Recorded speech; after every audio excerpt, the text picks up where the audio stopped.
بسم اللہ الرحمن الرحیم۔ السلام علیکم۔ حضرت محمد صلی اللہ علیہ وسلم نے ارشاد فرمایا، جس شخص نے سورہ اخلاص پڑھا اس نے گویا تہائی قرآن پڑھا۔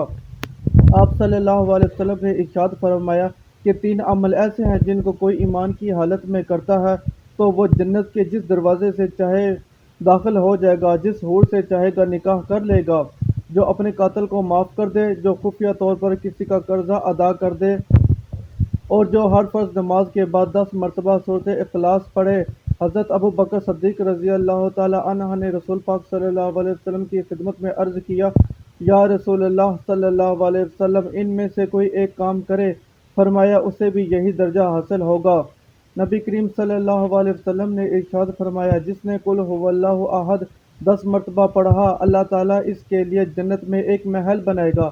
حضرت عمر رضی اللہ تعالی عنہ یہ فضیلت سن کر عرض کیا، یا رسول اللہ صلی اللہ علیہ وسلم، تو ہم اسے کثرت سے پڑھیں گے۔ آپ صلی اللہ علیہ وسلم نے فرمایا، اللہ کے پاس کسی چیز کی کمی نہیں ہے، وہ بہت پاکیزہ ہے، یعنی تم جتنا پڑھو گے اللہ تعالیٰ اتنے ہی محل عطا فرمائے گا۔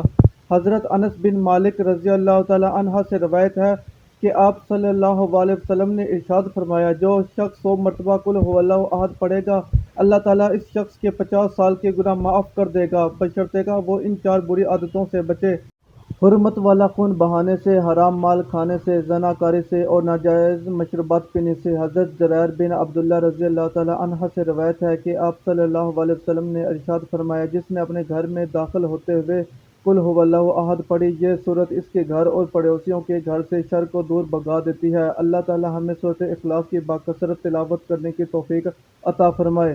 اس ویڈیو کو لائک، شیئر اور سبسکرائب ضرور کریں۔ شکریہ۔